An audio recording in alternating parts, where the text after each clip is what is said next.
Good afternoon, everyone. My name is Stephanie Maon, and I am Angela Marbella, the reporter of Universal Declaration of Human Rights.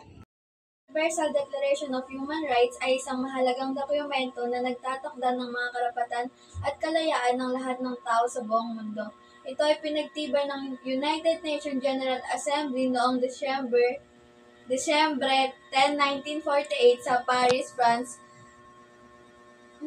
Ang, UD, ang UDHR ay binubuo ng 13 na artikulo naglalaman ng mga pangunahing karapatan ng tao, mula sa karapatan ng buhay hanggang sa karapatan ng edukasyon. Narito ang 30 artikulo na aming tatalakayin. Una, lahat ng tao ay pinanganak na malaya at pantay na sa dignidad at karapatan. Sila ay pinagkalooban ng katwiran at budhi at dapat magpakita ng pagkakaisa sa isa't isa. Ang artikulong ito ay nagpapahayag na pantay na karapatan at lahat ng tao anuman ang kanilang pinagmulan o katayuan. Ikalawa, ang bawat tao ay may karapatan sa lahat ng karapatan at kalayaan na nakasaad sa deklarasyon na ito nang walang anumang diskriminasyon tulad ng lahi, kulay, kasarian, wika, relihiyon, opinyon, pinagmulan, pag-aari, kapanganakan o iba pang katayuan. Ang artikulong ito ay nagbibigay diin na sa pagbabawal sa diskriminasyon at pagpapahayag na ang lahat ng tao ay dapat tratuhin ng pantay-pantay. Ikatlo, ang bawat tao ay may karapatan sa buhay, kalayaan at seguridad ng tao. Ang artikulong ito ay nagpapahayag ng karapatan sa buhay at kaligtasan ng tao. Pang-apat, walang sino man ang dapat na mailagay sa pagkaalipin o pagkamamayan. Ang pagkaalipin at ang kalakalan ay dapat ipagbawal sa lahat ng anyo nito. Ang artikulong ito ay nagbabawal sa pagkaalipin at kalakalan ng alipin sa lahat ng anyo nito. Panglima, walang sino man ang dapat na sumailalim sa pagpapahirap o sa malupit di makatao o nakakahiya na pagtrato o parusa. Ito ay nagbabawal sa pagpapahirap at iba pang malupit na pagtrato. Pang-anim, ang bawat tao ay may karapatan sa pagkilala sa lahat ng dako bilang isang tao sa harap ng batas. Ito ay nagpapahayag ng karapatan sa pagkilala bilang isang tao sa harap ng batas. Pang-pito, ang lahat ay pantay sa harap ng batas at may karapatan ng walang anumang diskriminasyon sa pantay na proteksyon ng batas. Ang lahat ay may karapatan sa pantay na proteksyon laban sa anumang diskriminasyon na lumalabag sa deklarasyon na ito at laban sa anumang pag-udyok sa gayong diskriminasyon. Ito ay nagpapahayag ng karapatan sa pantay na proteksyon ng batas. Ikawalo, ang bawat tao ay may karapatan sa isang epektibong lunas sa pamamagitan ng mga karapatang pambansang hukuman para sa mga kilos na lumalabag sa mga pangunahing karapatan na ipinagkaloob sa kanya ng konstitusyon o batas. Ito ay nagpapahayag ng karapatan sa akses o hustisya. Ika-siyam, walang sino man ang dapat na sumailalim sa arbitraryong pag-aresto, detention o pagpapatapon. Ika-sampu, ang bawat tao ay may karapatan sa buong pagkakapantay-pantay sa isang patas na pampublikong pagdinig ng isang malaya at walang kinikilingan na hukuman sa pagpapasya ng kanyang mga karapatan at obligasyon at ng anumang kriminal na paratang laban sa kanya. Ito ay nagpapahayag ng karapatan sa isang patas na paglilitis. 11. Ang bawat tao na sinisingil ng isang krimen ay may karapatan na ituring ng walang sala hanggang sa mapatunayang nagkasala ayon sa batas sa isang pampublikong paglilitis kung saan siya ay nagkaroon ng lahat ng garansya na kinakailangan para sa kanyang depensa. Ito ay nagpapahayag ng presumption of innocence. 12. Walang sino man ang dapat na sumailalim sa arbitraryong paghihimasok sa kanyang privacy, pamilya, tahanan, o sulat o sa mga pag-atake sa kanyang karangalan at reputasyon. Ang bawat tao ay may karapatan sa proteksyon ng batas laban sa gayong panghihimasok o pag-atake. Ito ay nagpapahayag ng karapatan sa privacy at protection sa karangalan at reputasyon. 13. Ang bawat tao ay may karapatan sa kalayaan ng paggalaw at paninirahan sa loob ng mga hangganan ng bawat estado. Ito ay nagpapahayag ng karapatan sa kalayaan at paggalaw at paninirahan. 14. Ang bawat tao ay may karapatan na humingi at mag-enjoy sa ibang mga bansa. Asilong? 15. Ang bawat tao ay may karapatan sa isang nasyonalidad. Ito ay nagpapahayag ng karapatan sa nasyonalidad. Artikulo 16.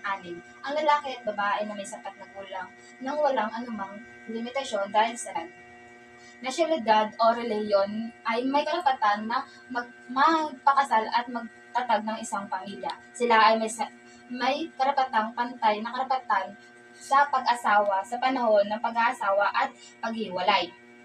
Kulong ito ay nagsasaad ng karapatan ng mga tao na magpakasal at magtatag ng isang pamilya na walang anumang naghihigpit batay sa lahi at nasyonalidad o reliyon. Artikulo 17. Ang bawat tao ay may karapatan na magkaroon ng ari-arian mag-isa o kasama ang iba. Ang bawat tao ay may karapatan na magkaroon ng ari-arian magkaisa o magkasama. Ito ay isang pangunahing karapatan ng nagbibigay daan ng mga tao na magkaroon ng seguridad at kalayaan sa kanilang buhay. Artikulo 18. Ang bawat tao ay may karapatan ng kalayaan, budi at relihiyon. Ang karapatang ito ay kinabibilangan ng kalayaan na baguhin ang bawat reliyon o paniniwala at kalayaan, alinman ng mag-isa o sa pakikipag-ugnay sa iba't iba publiko o pribado na ipinapahayag na ang kanyang reliyon o paniniwala sa pagtuturo, pagsasanay, pagsasamba at pagsunod. Ito ay nagbibigay diin ng sariling paniniwala at relihiyon at ang karapatang pambuhay ng naaayon sa paniniwalang iyon. Artikulo 19. Ang bawat tao ay may karapatang kalayaan, opinyon, ekspresyon. Ang karapatang ito ay kinabibilangan ng kalayaan na magkaroon ng opinyon ng walang panghihimasok at upang makahanap ng makatanggap at makabahagi ng impormasyon at mga ideya sa pamamagitan ng anumang media at hindi inaalintana ang hangganan. Ang artikulong ito ay nagbibigay diin ng kahalagahan ng malayang pagpapahayag at karapatan ng mga tao na magkaroon ng sariling opinyon at ipahayag ito ng walang takot at pag-uusig. Artikulo 20. Ang bawat tao ay may karapatan sa kalayaan ng mapayapa na pagtitipon at asosasyon. Ang artikulong ito ay nagbibigay diin ng kahalagahan ng pagkakaisa at pagkakakarapatan ng mga pagtitipon ng mapayapa at matatag ng mga organisasyon upang ipahayag ang kanilang mga pananaw at trabaho para sa kanilang mga karapatan. Artikulo 21. Ang bawat tao ay may karapatan lumahok sa pamahalaan ng kanyang bansa ng direkta o sa pamamagitan ng malayang pagpili ng mga kinatawan. Artikulong ito ay nagbibigay diin ng kahalagahan ng demokrasyon at ang karapatan ng mga tao na magkaroon ng bahagi sa paggawa ng desisyon sa pag-aapekto ng kanilang buhay. Artikulo 22. Ang bawat tao ay bilang isang membro ng lipunan ay may karapatan sa seguridad ng lipunan na may karapatan sa katuparan sa pamamagitan ng pambansang pagsisikap at internasyonal na pakikipagtulungan sa alinsunod sa organisasyon at mga mapagkukunan ng bawat estado ng mga pang-ekonomiya, panlipunan at pangkultura na karapatan sa kanilang para sa kanilang dignidad at malayong pag-unlad sa kanilang pagkatao. Ang artikulong ito ay nagbibigay diin sa pangkahalagahan ng panlipunang seguridad at mga karapatan ng mga tao na magkaroon ng pangunahing pangangailan para sa kanilang dignidad at pag-unlad. Artikulo 23. Ang bawat tao ay may karapatan na magtrabaho sa malayang pagpili ng trabaho sa patas at nais-nais na kondisyon ng trabaho at proteksyon laban sa kawalan ng trabaho. Ang artikulong ito ay nagbibigay diin ng kalayaan ng trabaho at karapatan ng mga tao na magkaroon ng desisyon sa trabaho at nagbibigay sa kita sa kanilang kondisyon sa trabaho. Artikulo 24. Ang bawat tao ay may karapatan sa pagpahinga at libangan kabilang makatwirang limitasyon ng oras ng pagkakatrabaho at pana-panahong bakasyon ng may bayan. Ang artikulong ito ay nagbibigay din ng kalagahan ng pagpapahinga at libangan para sa physical at mental na kalusugan ng mga tao. Artikulo 25. Ang bawat tao ay may karapatan sa isang antas ng pamumuhay sa bawat na sapat para sa kalusugan at kagalingan sa kanilang sarili at kanyang pamilya, kabilang ang pagkain, damit, tahanan at pangunahing medikal at kinakailangang serbisyong panlipunan, at ang karapatang seguridad sa kaganapan ng kawalan ng trabaho, sakit, kapansanan, pagkabalo, at pagkatanda o iba't pang kawalan ng kabuhayan ng mga pangyayaring nalampas sa kanyang kontrol. Ang artikulong ito ay nagbibigay diin ng kalagahan ng kanyang disenteng pamumuhay at karapatan ng mga tao na magkaroon ng pangunahing pangangailangan para sa kanyang kalusugan at kagalingan. Artikulo 26. Ang bawat tao ay may karapatan sa edukasyon. Ang edukasyon ay dapat libre, hindi bababa sa elementarya, at pangunahing yugto ng edukasyon sa elementarya ay dapat sa pilitan ang technical at professional na edukasyon ay dapat gawing pang kalahatan, at mas mataas na edukasyon ay dapat napantay na mag-access ng lahat batay sa mereto. Ang artikulong ito ay nagbibigay diin ng kalagahan ng edukasyon at karapatan ng mga tao na magkaroon ng akses sa edukasyon anumang kanilang pinagmulan at katayuan sa lipunan. Artikulo 27. Ang bawat tao ay may karapatan ng malayang lumahok sa pangkulturang buhay ng komunidad upang masayahan sa sining at upang ibahagi ang siyentipikong pagsulog at pagbinipisyo nito.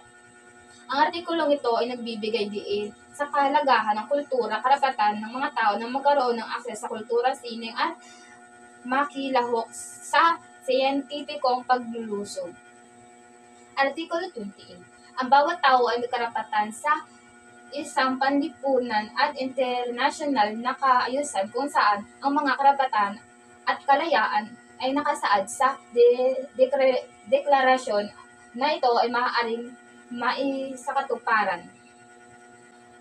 Ang artikulong ito ay ang bawat tao ay may karapatan lipunan at international na kaayusan kung saan ang karapatan ay kalayaan na nakasaad sa diskriminasyon, at ito ay maaaring lubos na maisakatuparan. Ang artikulong ito ay nagbibigay ng kalagahan sa isang makatarungan at mapayapang lipunan kung saan ang karapatan ng tao ay iginagalang at protektibo. Ang tao ay may mga tungkulin sa komunidad kung saan lamang ang malaya at buong pag-unlad ng kanilang pagkatao at posible. Ang artikulong ito ay nagbibigay diin ng kalagahan ng paggalang at karapatan ng mga tao, ang pagbabawal ng anumang pagkilos ng naglalayong sirain ang karapatan ng mga ito.